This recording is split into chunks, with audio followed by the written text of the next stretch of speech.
Hello everybody, welcome back to another YouTube video. Today we're playing DBD. Oh my god, I forgot to turn my microphone on. I actually forgot to put my headphones in. So playing DBD today. You are a young wizard seeking treasure and glory. You are walking along a path in the forest, one day's journey from Ring City, your beloved home. Night has just fallen and you're thinking about how it might be a good idea to find a campsite. After all, you're in a goblin territory and it's dangerous to travel in the dark. Suddenly, you smell something awful. Regnord, are you responsible for that outrageous smell? You asked the warrior riding ahead of you. Pray no, I am always downwind from my companions when I squeeze the blows, Reginald answered. You realize that you have never counted this strength before, and it's close, and perhaps it's your imagination. But is that muffled breathing you just heard? What do you do? I'm going to do that. Oh. Right.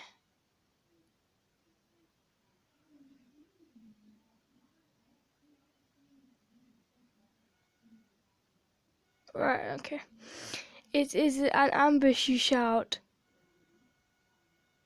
Startled, Reginald springs off the ground like a jackrabbit, his chain armor jiggling.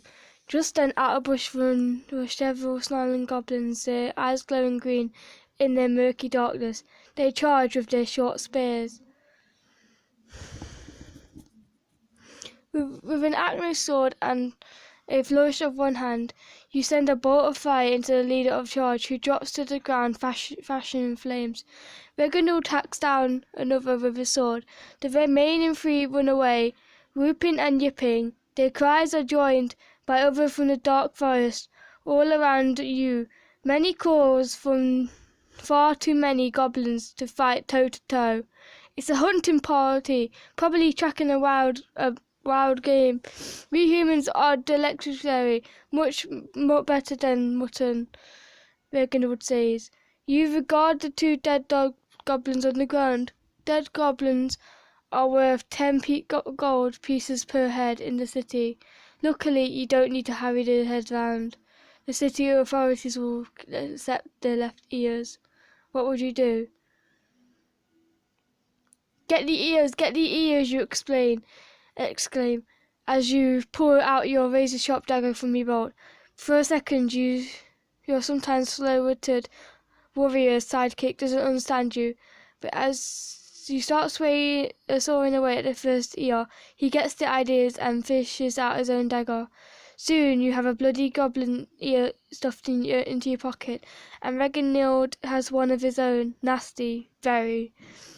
However, 10 gold pieces are nearly 6 months of wages to a common labourer, so you're willing to take the hit. What now? Reginald asked. Certainly there are excellent places to hide in the forest, if we can make it just make it until morning.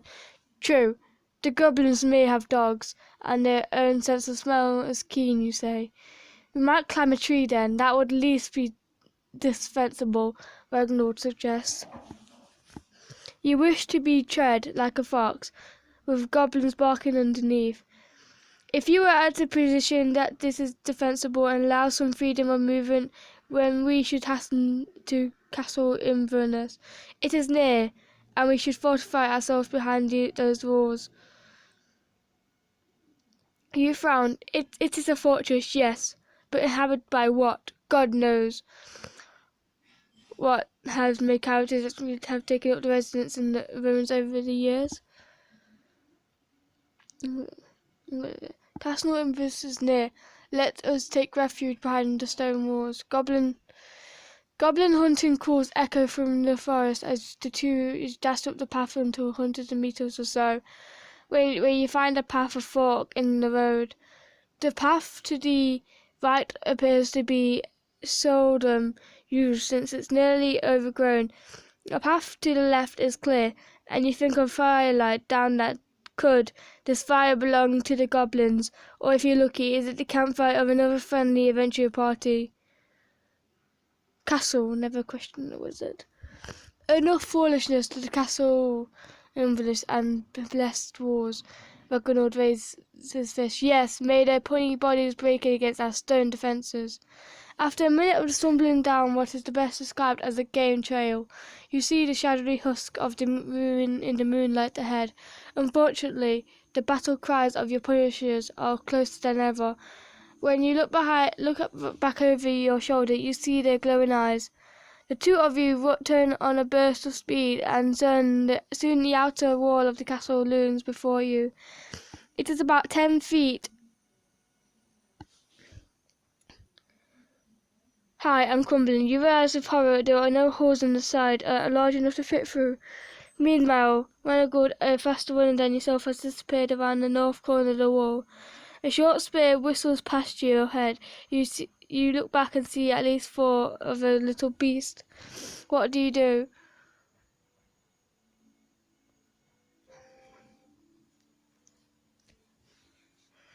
Yeah, I donated.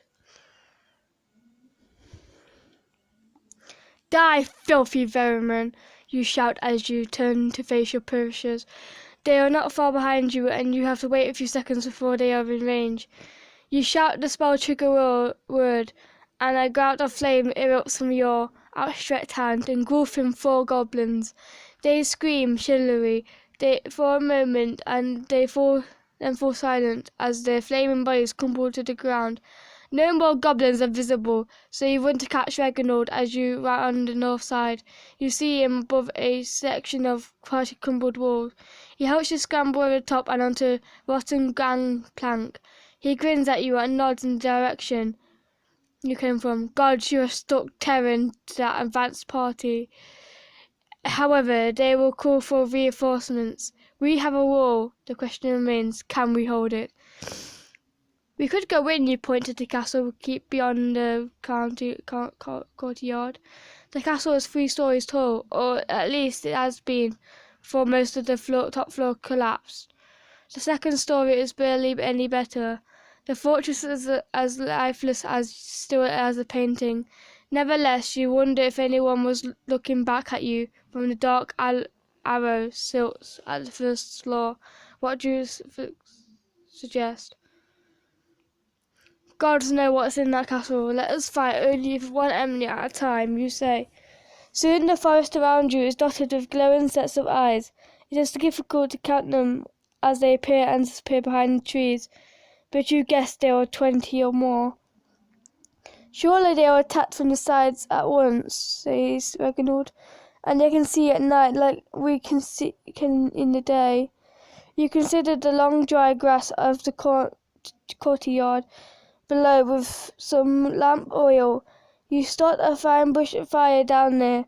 The light of it could perhaps even the odds on these nocturnal creatures. You could even cast a spell upon the fire to create a blinding flash. But you are not sure you want to leave the wall to carry out such an unconventional plan. They may attack while you are away, leaving only Reginald to defend the walls. You wonder how long the goblins will take to muster the forces. Your question is immediately answered as